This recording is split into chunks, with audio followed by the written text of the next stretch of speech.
जय हिंद. मी brigadier Hemant Mahajan. आज आपण एका अत्यंत महत्वाच्या विषयावरती बोलणार आहे. ते म्हणजे थोरियमचा वापर करून आपण देशामध्ये न्यूक्लिअर एनर्जी म्हणजे अणु ऊर्जा याची निर्मिती, वीज निर्मिती करता कसं करणार आहोत याविषयी आपण बोलणार आहोत. गेल्या महिन्याभरापासून आपलं सगळं लक्ष हे इराणच्या युद्धावरती होतं आणि त्यामुळे एक अत्यंत महत्वाची घटना जी देशात घडली ती म्हणजे आपला जो फास्ट ब्रीडर रिएक्टर प्रोग्राम जो ऍक्टिव्हेट झाला त्याच्याविषयी एक अतिशय महत्वाची घटना 4 एप्रिलला घडली. त्याच्याविषयी आपण काही बोललो नाही, तर त्याच्याविषयी आज आपण बोलणार आहोत. तसं म्हटलं तर हा विषय थोडासा टेक्निकल आहे, पण समजायला हे पाहिजे की अणु ऊर्जा ही देशाकरता महत्वाची असते. कुठल्याही देशाकरता ऊर्जा ही महत्वाची असते, कारण त्याच्यामुळे देशाची प्रगती होते. आणि सध्या आपण कोळसा आणि नैसर्गिक वायू याचा वापर करतो वीज निर्मिती करता. आणि असं म्हटलं जातं की जर तुम्हाला पर्यावरणाचं रक्षण करायचं असेल आणि ऊर्जा क्षेत्रामध्ये स्वावलंबन अवलंबायचं असेल तर अणु ऊर्जा निर्मिती करणं हा तुमच्याकरता एक अतिशय किफायतदार किंवा इकॉनॉमिक असा एक ऑप्शन अवेलेबल आहे. आणि त्याच दृष्टीने भारताने एक ऐतिहासिक पाऊल पुढे घेतलेलं आहे की थोडक्यात 4 एप्रिलला तामिळनाडूमध्ये कलपक्कम म्हणून जागा आहे, तिथे 500 मेगावॉट या क्षमतेचा एक प्रोटोटाइप फास्ट ब्रीडर रिएक्टर हा क्रिटिकल झाला. म्हणजे त्याने काम करायला सुरुवात केलं. क्रिटिकल म्हणजे काय लक्षात असावं, अणु ऊर्जा जी होते त्याला न्यूक्लिअर चेन रिॲक्शन असं म्हटलं जातं.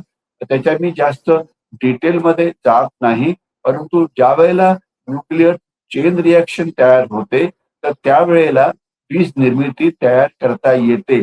फक्त ती जी चेन रिॲक्शन आहे ती आपल्याला कंट्रोल करावी लागते, कारण जर ती अचानक निर्मिती झाली त्याची तर त्याचा अणुबॉम्ब सारखा वापर होतो किंवा त्याचा मोठा अणुस्फोट असा हा होऊ शकतो. तर म्हणून कंट्रोल्ड न्यूक्लिअर चेन रिॲक्शन करण्यामध्ये आपल्याला तामिळनाडूच्या कलपक्कम मध्ये यश मिळालेलं आहे. आणि ही एक अतिशय महत्वाची प्रक्रिया आहे, कारण हा केवळ एक तांत्रिक विजय नाही तर ऊर्जा स्वप्न म्हणजे थोरियमच्या मधून ऊर्जा कशी निर्मिती करायची याकरता एक अतिशय महत्वाचं पाऊल आहे. तर आपल्याला 2 गोष्टी कळायला पाहिजे. एक तर सध्या न्यूक्लिअर एनर्जी किंवा न्यूक्लिअर वीज निर्मिती कशी होते. जसं मुंबईमध्ये ट्रॉम्बेमध्ये वीज निर्मिती होते आणि आणि देशामध्ये तामिळनाडूमध्ये, राजस्थानमध्ये अनेक ठिकाणी अणु ऊर्जा विजेमध्ये कन्व्हर्ट करण्याचे आपल्याकडे न्यूक्लिअर रिॲक्टर आहेत, परंतु त्यांची क्षमता खूप कमी आहे आणि ते युरेनियम वरती अवलंबून असतात. आणि दुर्दैवाने युरेनियम नावाचा जो धातू आहे तो आपल्याकडे फारसा मिळत नाही. तो आपल्याला आयात करावा लागतो कॅनडा किंवा इतर राष्ट्रांपासून, तर ज्याच्यामुळे आपल्याला त्या राष्ट्रांवरती अवलंबून राहावं लागतं. परंतु न्यूक्लिअर एनर्जी तयार करण्याकरता आपण आता जी नवीन टेक्नॉलॉजी वापरतो आहे त्याला फास्ट ब्रीडर रिॲक्टर असं म्हटलं जातं. तर याच्यामध्ये थोरियमच्या मदतीने आपल्याला वीज निर्मिती करता येईल. थोरियम हा एक असा मेटल आहे की जो भारतामध्ये तामिळनाडूच्या किनारपट्टीवरती, ओरिसाच्या किनारपट्टीवरती मोठ्या प्रमाणामध्ये मिळतो. तर त्याच्यामुळे आपल्याला थोरियम हे देशातच आहे आणि त्याच्यामुळे आपल्याला मोठ्या प्रमाणामध्ये त्याचा वापर करून वीज निर्मिती करता येईल. मात्र ते करण्याकरता ते सोपं नाहीये. त्याकरता अत्यंत कठीण असं न्यूक्लिअर रिॲक्शन ही फॉलो करावी लागते. तर ती नेमकी कशी होते याच्याविषयी आपण थोडक्यात सांगण्याचा प्रयत्न करू. फास्ट म्हणजे नॉर्मल जी वीज निर्मिती होते ते एनरिच्ड युरेनियम पासून होते. आणि सध्या ते अमेरिका सांगते इराणला की तुमचं एनरिच्ड युरेनियम आम्हाला परत करा, कारण त्याचा वापर हा अणुबॉम्ब तयार करण्याकरता सुद्धा होऊ शकतो. तर एनरिच्ड युरेनियम आपल्याला जगाकडनं घ्यावं लागतं किंवा युरेनियम आणून त्याला एनरिच करावं लागतं. परंतु अर्थातच थोरियम हे भारतामध्ये आहे. तर थोरियम मध्ये काय केलं जातं, तर थोरियम मध्ये आपण थोरियमचा वापर करून वीज निर्मिती करतो.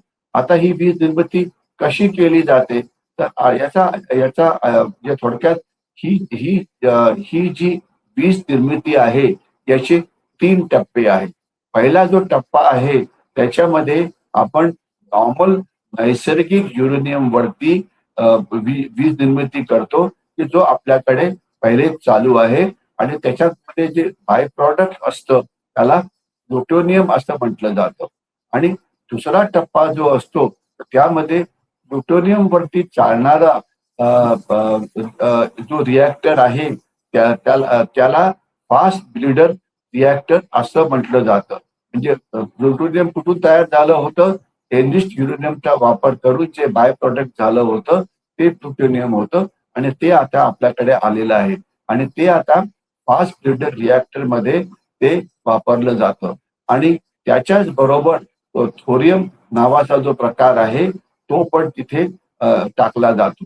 म्हणजे थोडक्यात काय, तर प्लुटोनियम आणि थोरियम याचा वापर करून आता आपण वीज निर्मिती करायचा प्रयत्न करतो आहे. तर म्हणजे हा जो टप्पा आहे, दुसरा टप्पा, हा थोरियमला, जे नॅचरल थोरियम आहे त्याला एका इंधनामध्ये रूपांतर करतो. आणि याच्या पुढे जो तिसरा टप्पा असतो त्याच्यामध्ये थोरियम आणि युरेनियमचा वापर करून प्रगत अणुभट्टी ही काम करते, की जो भारताकरता ऊर्जा सुरक्षेकरता सर्वात शेवटचा अंतिम टप्पा असेल.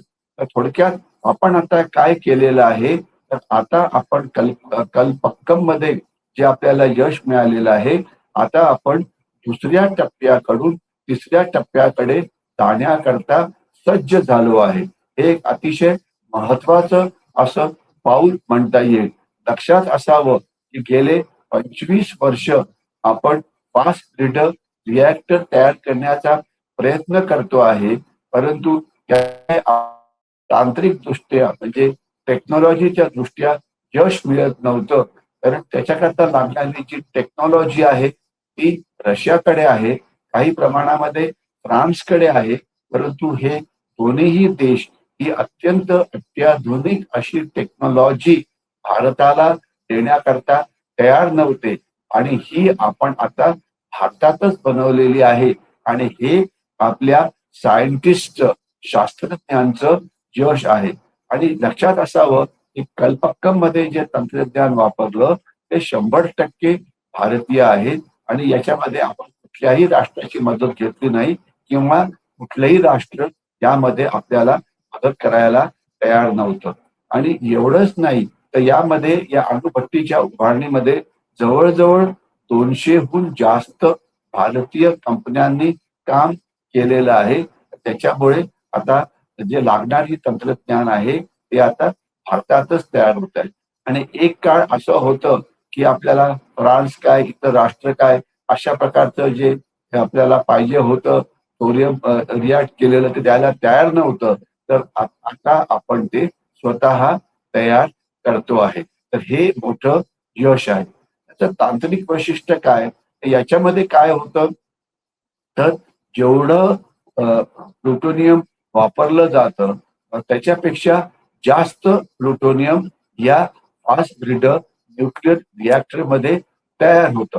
म्हणजे काय, की समजा आपण जर एखाद्या चुलीमध्ये कोळसा वापरतो आहे आणि चुलीमध्ये कोळसा वापरल्यानंतर कोळसा संपायच्या ऐवजी अजून जर नवीन कोळसा तयार झाला तर आपली चूल ही नवीन झालेल्या कोळशावरती काम करेल आणि आपल्याकडे असलेला कोळसा हा कधी संपणार नाही. म्हणजे वापरलेला म्हणजे इंधन वापरामुळे नवीन प्रोडक्ट तयार होतं, त्याला आपण इंधन म्हणून वापरू शकतो आणि जे नवीन इंधन आहे त्याला वापरून आपण अजून नवीन इंधन तयार करू शकतो.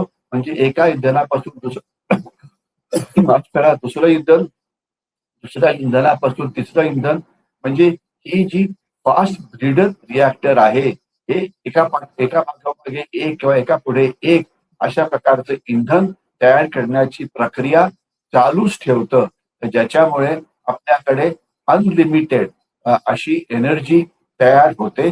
फक्त त्याला कंट्रोल करणं हे महत्वाचं आहे. तर याच्याकरता आपण जो कंट्रोल करण्याकरता जे तिथे केमिकल वापरतो आहे ते आहे लिक्विड सोडियम. हे सुद्धा भारतातच बनलेलं आहे. एक प्रश्न असा विचारला जातो या सगळ्या कार्यक्रमामध्ये भारताचे एक अतिशय महत्वाचे शास्त्रज्ञ आहेत ते म्हणजे डॉक्टर अनिल काकोडकर. आणि आपल्याला अभिमान पाहिजे की हे महाराष्ट्रीयन आहेत आणि यांनी भारताच्या अणु प्रोग्राम वरती प्रचंड काम केलेलं आहे. तर त्यांच्या इंटरव्ह्यूत त्यांना विचारण्यात आलं होतं की आपल्याला हे फास्ट ब्रिडर रिॲक्टर तयार करण्याकरता इतका वेळ का लागला. तर त्यांचं उत्तर अतिशय चांगलं होतं. ते म्हणाले चांगला वेळ खूप लागला याविषयी काही डाऊट नाही. आपण जवळजवळ 15-20 वर्ष घेतली कारण इतर राष्ट्र आपल्याला हे तंत्रज्ञान द्यायला तयार नव्हती. पण आता जास्त महत्वाचं असं आहे की ते आता आपण तयार केलं आहे आणि याचा प्रॅक्टिकली आपण वापर करू शकतो. तर अणुऊर्जेपासून नेमका भारताला काय फायदा. तर एक तर जी वीज कोळशावरती आधारित असते तर त्याच्यामध्ये प्रदूषण जे आहे हे मोठ्या प्रमाणात होतं. तर त्याच्या उलट अणुऊर्जेमध्ये प्रदूषण हे होत नाही. दुसरं 1 किलो युरेनियम पासून जेवढी वीज निर्मिती होते त्याकरता हजारो टन कोळसा हा लागतो. म्हणजे हा जो प्रकल्प आहे अत्यंत कमी जागेमध्ये आपण तयार करू शकतो. तसं म्हटलं तर आपल्याकडे रिन्युएबल एनर्जी म्हणजे निसर्गापासून एनर्जी तयार करण्याच्या सुद्धा पद्धती आहेत. त्याच्यामध्ये सौर ऊर्जा आणि पवन ऊर्जा ही अत्यंत महत्वाची आहे. परंतु प्रॉब्लेम काय आहे की सौर ऊर्जा ज्या वेळेला फक्त सूर्य बाहेर असतं म्हणजे सकाळी 8 वाजून म्हणा ते संध्याकाळी 5:30-6 पर्यंत तोपर्यंतच आपल्याला सौर ऊर्जेची निर्मिती ही करता येते. आणि विंड एनर्जी म्हणजे पवन ऊर्जा जी आहे ती निसर्गाच्या लहरीवरती अवलंबून असते. आपण जर महाराष्ट्रामध्ये फिरला असाल तर अनेक ठिकाणी डोंगरावरती आपल्याला जे पवन ऊर्जा प्रकल्प आहेत मोठे ते दिसतात आणि ते हळूहळू काम करत असतात. हवा आली की काम करतील, हवा नसली की ते काम करत नाही. परंतु त्या मानाने आपलं जे न्यूक्लिअर एनर्जी आहे ही आपण केव्हा पण तयार करू शकतो. दिवसा असो की रात्री असो. तर त्याच्यामुळे आता भारताचा एम आहे की 2047 पर्यंत आपली जी अणुऊर्जा क्षमता आहे ती आपण अनेक पटीने वाढवणार आहोत. याच्यामुळे कोळसा आणि इतर गॅस वगैरे जो आपल्याला बाहेरनं आणावा लागतो आणि गॅसचा प्रॉब्लेम काय होतो आहे हे सध्या आपल्याला इराण आणि होर्मुझच्या संकटामुळे कळतच आहे. तर आपल्याला त्याच्यामुळे बाहेरनं काही आणण्याची गरज पडणार नाही. आणि दुसरी महत्वाची गोष्ट अशी की हे जे अणु इंधन आहे त्याच्यापासून जे न्यूक्लिअर वेस्ट बाहेर पडतं किंवा ज्याला अणु कचरा असं म्हटलं जातं हा बाकीचे देश त्याला जमिनीच्या आत काढतात.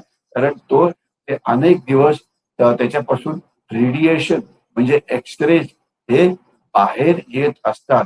परंतु आपल्याला कशी गरज नाही.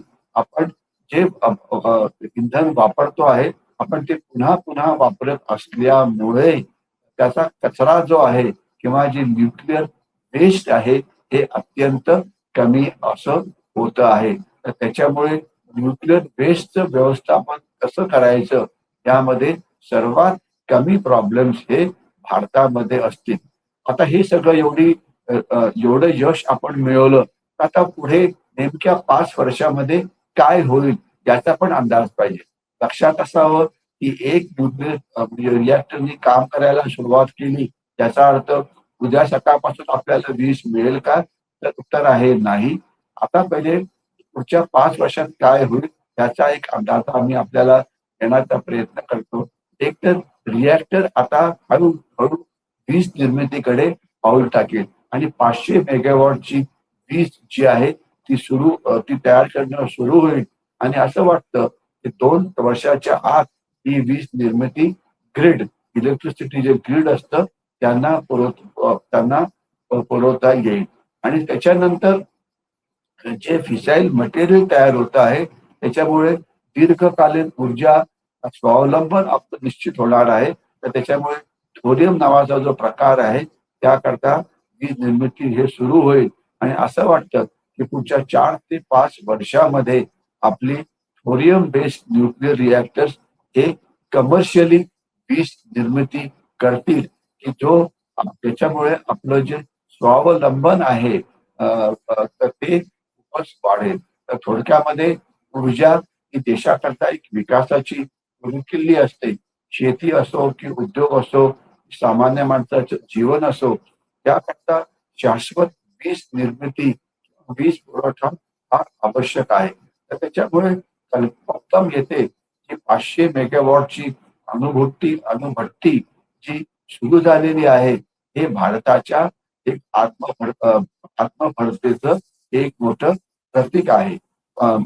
सौर ऊर्जा पण महत्वाची आहे, पवन ऊर्जा पण महत्वाची आहे, परंतु नेहमी तयार होणारी वीज त्याच्यामध्ये फक्त न्यूक्लिअर एनर्जी एवढीच येते आणि थोरियमचा वापर करून आपण एक मोठा थोरियम जगाला एक्सपोर्ट करणारा देश बनू शकतो आणि यामुळे भारताची वीज निर्मिती आपण पुढचे 250 ते 300 वर्ष एवढे करू शकतो.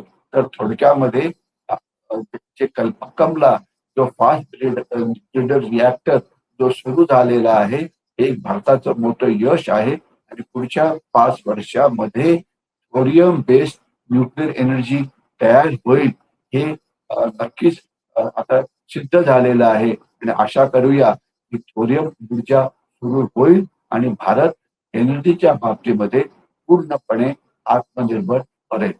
मी थांबतो इथेच. जय हिंद.